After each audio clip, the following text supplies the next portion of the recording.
Hello, Scorpio. I hope you're all well. In today's reading, we'll be doing a singles spread, you can call it, I guess.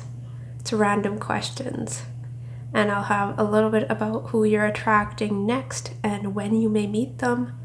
But let's start with how the opposite sex or same sex perceives you. We have Ascendant in Pisces, North Node in Taurus, Two of Swords, Queen of Pentacles, Ten of Pentacles.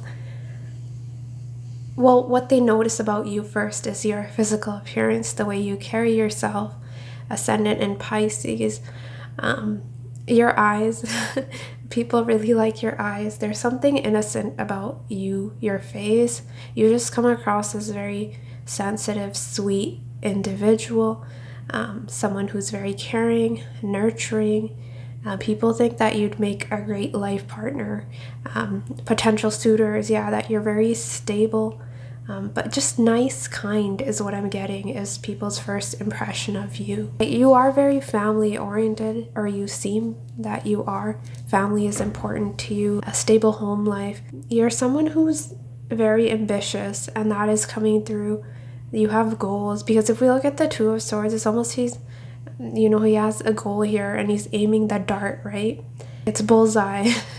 So you come through as someone who's very successful, you're established, you have your finances in order, you're just very much, I don't know, is it efficient, organized, someone who's practical, you're very grounded.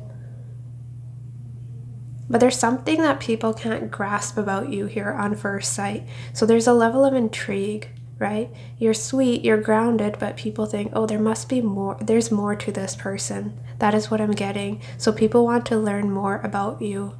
Two of Swords. There's a level of intrigue, which I'm not surprised you are, Scorpio. But ambitious, someone who's a 10 out of 10. Really, 10 of Pentacles, Queen of Pentacles. You'd make a great husband or wife, a team player.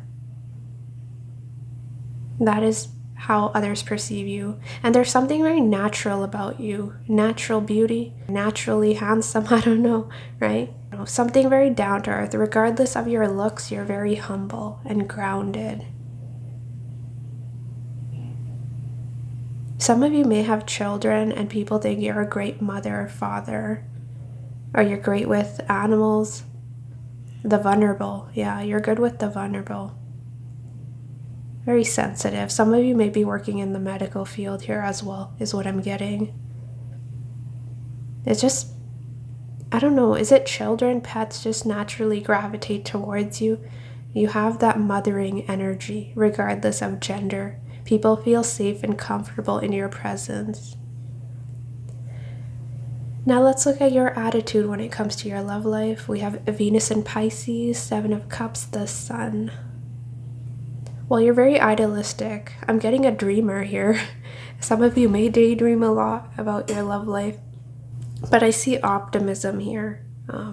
Regardless of what you've been through, whatever difficulties, right? You haven't lost your hope when it comes to love, finding your soulmate, right? Venus and Pisces is a soulmate energy, so a lot of you, I feel that you will wait till you meet the right person. I don't see you settling for less. But there's optimism. You're happy. Life is good. Some of you can be keeping your options open, seeing what's out there. But it does seem that you do have, opportunities to date, because the Sun is also our 5th house, which represents dating. So definitely you could be going on dates. You're a romantic. You're very romantic is what I'm seeing. It's almost going out for drinks. 7 of Cups, the Sun. You could be just seeing what else is out there. Keeping things casual, lighthearted. I don't see anything serious here when it comes to your attitude in regards to love. But I think you're open to the idea. I don't see closed off energy, which I was actually getting for one sign here before you. So I like to see this. The only shadow aspect of this Venus and Pisces is usually waiting for someone to come save you, or wanting to be the savior.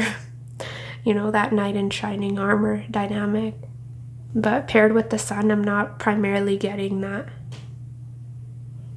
Damsel in distress. I feel you're very confident, happy within yourself, or at least that is where you're headed. I have a nice synchronicity with your advice card and then the sun card, which I'll point out. I just realized that. Your positive traits as a lover, we have Venus in Capricorn, Jupiter in Virgo, 9 of Wands, 2 of Pentacles, 6 of Swords. Some of you may have strong earth placements or 2nd, 6th, or 10th house placements, because I am seeing a lot of earth come through representing you. Not only do we have the Queen of Pentacles, we have the King of Pentacles representing you. Wow, the masculine and feminine energy within you is very much aligned, I'm getting. It's reminding me, Scorpio, it's reminding me of that Moonology card. What was it? Balance, practicality with spirituality. You found that balance is what I'm seeing. But your positive traits, you're very protective of your loved ones, your near dear ones. People can trust you. You're very reliable. You have a lot of life experience. You're also someone who's very persistent. So once someone has your loyalty, friends, lovers, family, you don't give up on people easily. And that is your best trait here. You're very persistent, you're dedicated. So once you commit, you're not one to back down. Venus in Capricorn, you're in it for the long run. Saturn, right?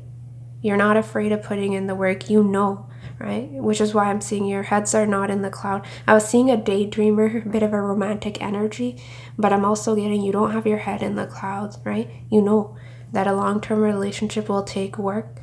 You need that, equal give and take for you to build anything substantial with another. So I see you very grounded, practical. Acts of service may be your love language. Some of you with Jupiter and Virgo. But yeah, you like to do things for your significant other, for your partners. You're also someone who's, with the 2 of Pentacles and 6 of Swords, you're very methodical and you're very careful when it comes to making any decisions, when it comes to your relationships. And, your ex-partners, whatever, your current partner, if you're dating someone, that is something they will appreciate in you. Is that you really think through things before. You're very thoughtful. That is what I'm trying to say. Let me see if I'm getting anything else. Yeah, extremely hardworking. Yeah, you're very loyal and dedicated partner. And people, your potential suitors, whatever, they can rely on you. It's that Saturn energy. I was getting that very mothering, nurturing energy from you as well. You represent a sense of security, home for your partners, and they really appreciate that. There's a natural warmth you exude. A negative trait you have as a lover, this is interesting. We have Jupiter in Capricorn and King of Pentacles. So what was working for you is what is working against you. So you'll have to find some sort of balance between your work and home life, because King of Pentacles is extremely ambitious. Right? It's more of a materialistic energy, can be. Someone who's, very focused on accumulating more, very practical, but money-minded. So yeah, with Jupiter and Capricorn, that is something that you'll have to work on, is finding enough time for your partners, because other people, potential suitors were viewing you as a very work-focused. So there can be a tendency to be a bit of a workaholic. All work, no play. So that is the only negative quality that is coming through here. If you get too lost in that material world, it'll bring little satisfaction to you. How you can overcome this, we have Jupiter in Aries and Knight of Wands. Aries energy back to back. To schedule enough playtime, spending more time with your partners, planning little adventures. Knight of Wands for me is a travel card. But it can be just playing games, right? Moving your body, maybe working out together. I don't know. Making time for play is what they're saying. Because this is a workaholic energy. Knight of Wands is a more adventurous energy. Jupiter in Aries, planning to travel, but just hiking, whatever, spending time, quality time with your partners and getting your body moving will be beneficial. And some of you, that can be physical as well, right? Doesn't have to be... can be through passion, making enough time for that. What kind of people you attract? We have Page of Wands, Ace of Wands, Mercury in Aries, Mercury in Gemini. You attract smooth talkers, very charming people, people that can charm the pants off of anyone is what I'm getting. Mercury and Aries, and Mercury, yeah, it's all talk, talk, talk, talk. When it comes to action, they may be missing here, right? And these people can be very impulsive. They don't think before you speak, which is interesting because what a positive trait you have is you're very thoughtful. You may be attracting people that constantly hurt your feelings. They don't think, how their words, their actions will affect you. But definitely sex-based connections is what you've been attracting. Flighty people, you're attracting pages. Yeah, people like you instantly. Ascendant in Pisces, they feel, ascendant in Pisces can also be a very vulnerable position. If we're seeing how others are perceiving you, yeah, that you're naive, right? There can be a little bit of that. So people may want to take advantage of your kindness, your generosity. Little do they know that you're a Scorpio.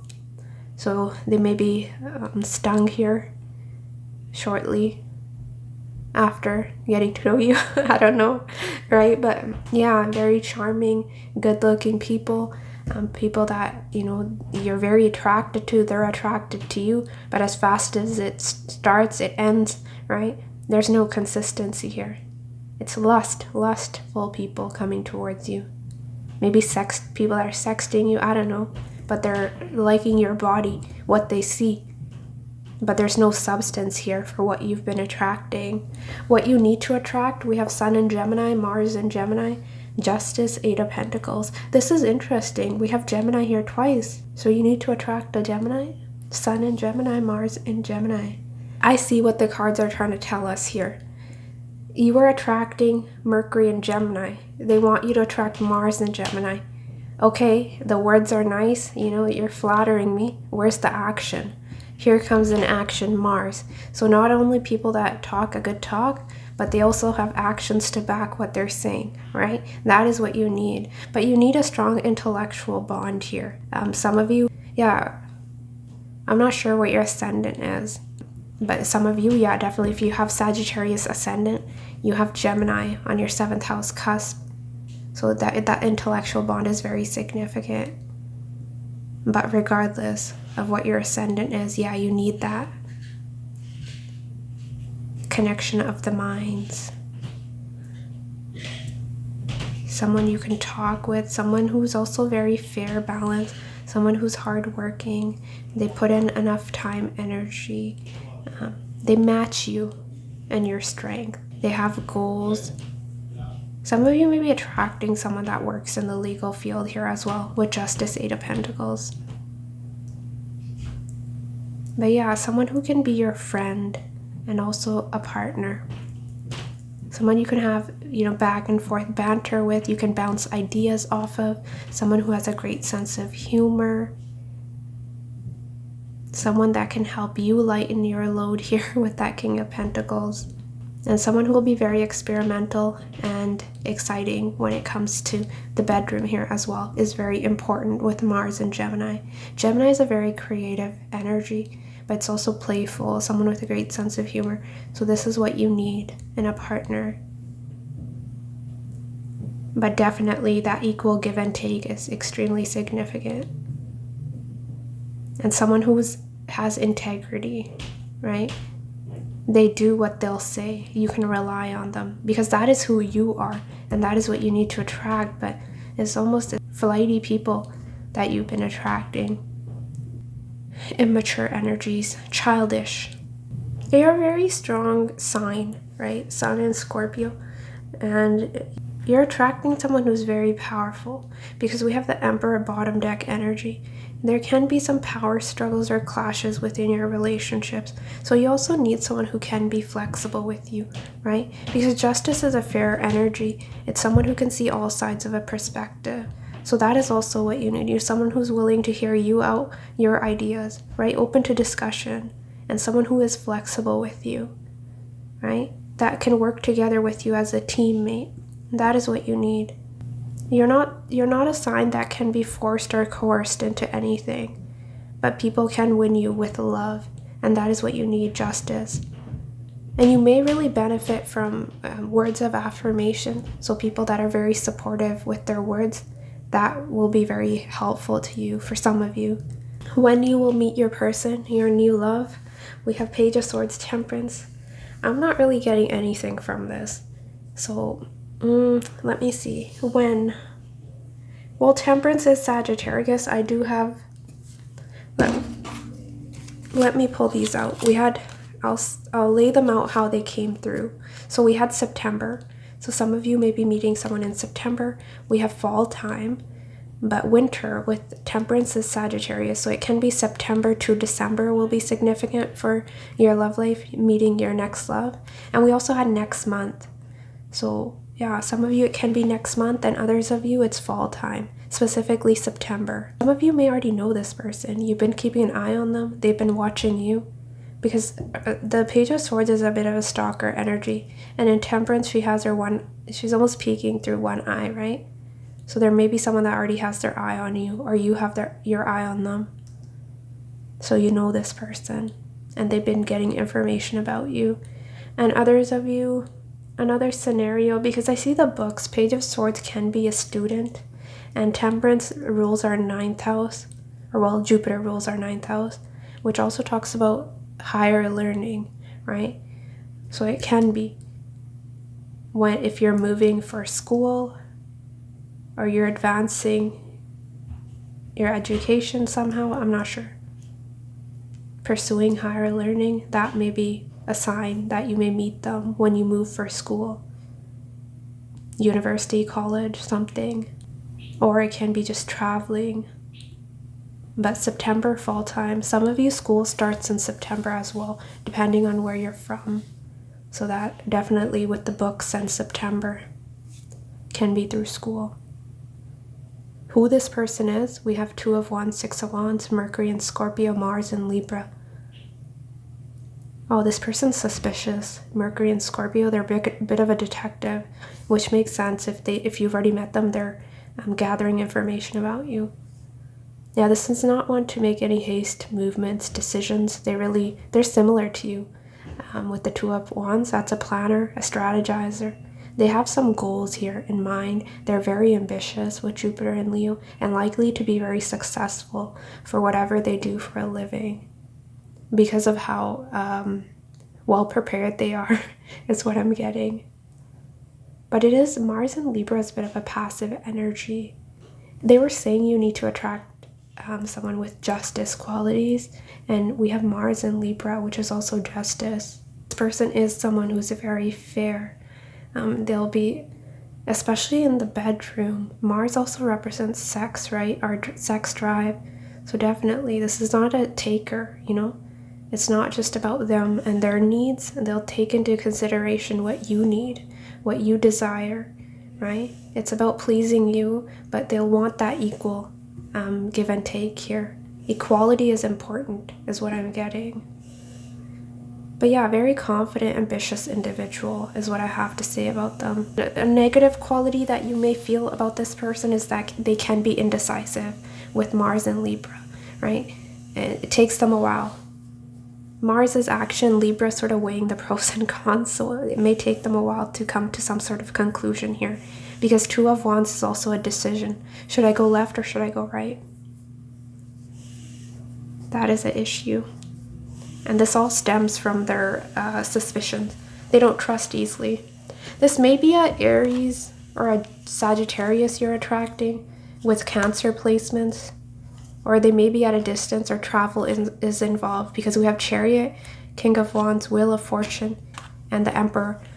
Interesting. We have the map here by the Emperor. Wheel of Fortune is Jupiter, representing travel. King of Wands is pointing at the globe. Chariot is also travel and movement. So that is 4 or 5 cards back to back that talk about travel. And then we also have Temperance, right? Which is travel. So this person may be from a different geographical location, different background. Something about them is foreign, it seems. Any messages? Yeah, healing love. This is what you're attracting. This love will force you to heal all those parts of yourself you've been neglecting. You deserve healthy love. Yeah, you've come out of something very difficult. Because I did have happy times for your advice. So that tells me that I don't know if you were in a karmic relationship or there was some cycle you were stuck in. And whatever love you're attracting here moving forward will be extremely healing to you and your partner.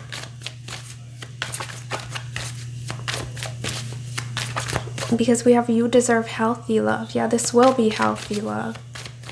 It's what you deserve with justice. It's positive karma.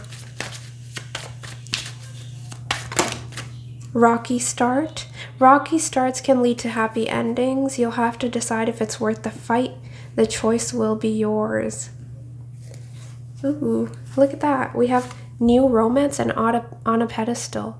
Someone new will put you on a pedestal and treat you like royalty. You'll feel loved and cherished.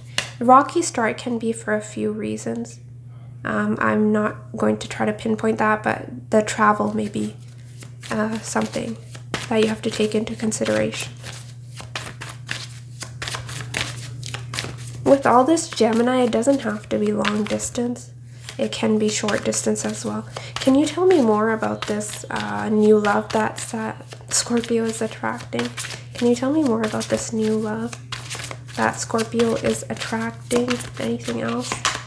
Yeah, on a pedestal again. Someone new will put you on a pedestal, treat you like royalty. You'll feel loved and cherished. This person may be your twin flame. Yeah, wasn't I telling you you need an intellectual bond? We have intellectual affair. I need to read this to you. There will be a strong intellectual bond, a love influenced by logic. Over-analyzing could be an issue. Slow and steady. Slow and steady wins the race. Progress may be slow, but it will turn out to be beneficial than to make hasty decisions. I think you're both in agreement when it comes to that slow and steady. And we have twin flame. You'll soon meet your twin flame. It may be filled with challenges until you merge and balance your energies, which can be that rocky start here as well, right? Anything else you want to tell me about Scorpio's new love? It'll be very transformative. Well, it's healing love. That makes sense. And we have friends first. Friends first, slow and steady wins the race. We have this love will be love deeply transformational for something new and powerful to emerge. For your advice, we have happy times. This is beautiful. You're entering a happier cycle. You did the work and you overcame so much. Now it's your turn to receive in a major way. It's time. You've had enough lessons. I agree with this card. We've all had enough lessons. Now it's your turn to receive positive karma. So keep your thoughts positive, which you were. Keep dreaming and keep playing the field for some of you, because I was seeing play the field here in your other deck as well. You're attracting someone beautiful. Beautiful, beautiful. Who is Scorpio single's new love? I need to get your energy in these cards, so I'm not taking those. Who is Scorpio single's new love? Okay, I'm ready now. Ready for cards to fly out. We have ascending. Yeah, some of you, this person, yeah, look at that. It's coming out of nowhere. We have healing heart, the phoenix, lightning, love, engagement ring, unexpected proposal, marriage. We have transcending obstacles, learning, expansion, new phase, preparing for union. Yes, you are preparing for this person. You are preparing to ascend. You're entering a happier cycle. Life is beautiful. And we have the chaser. Yeah, what is this? This is something you're leaving behind. We have chaser and codependent relationship, fear of abandonment issues, and we have not today. Not dealing hurt, avoiding a conversation call, person, boundaries, still angry. That is talking about your past person, and I think that is what you're ascending from, right? It's about attracting, not chasing. We don't need to chase. We're too sexy. Just kidding. Should I take these? We have girl talk. Time with friends, moving on, happily single, living in the moment, having fun. So yeah, some of you are just happily single, and we have the 3 girls here. So you could be spending time with your girlfriends or your boyfriends, whatever. We have abundance, keep a positive mindset, manifest exactly what you want, gratitude, bliss. Yeah, that is your energy. And look at the money around her. You're very work focused. I see a lot of money coming to you here as well. It's all around abundance is what I'm seeing. And we have soulmates, soul connection, Partnership, agreement, soul contract. Yeah, look at that. Look at that. We have keys on a ring, so keeping your options open. We have coffee cup, meeting and conversing with someone. We have love call, someone expresses love. Boat, receiving what you need. Progression, arriving. And we have photograph, looking at your photos, missing you, nostalgia, make new memories. Yeah, some of you may meet someone online or social media. That is why they were watching you. They're looking at your pictures. And then the boat, definitely travel or distance here. But a lot of you, this is someone new is what I'm getting. And you may meet them in September or fall time. Yes, Scorpio, that is what I have for you. Take care of yourself, and I will see you next week. Bye.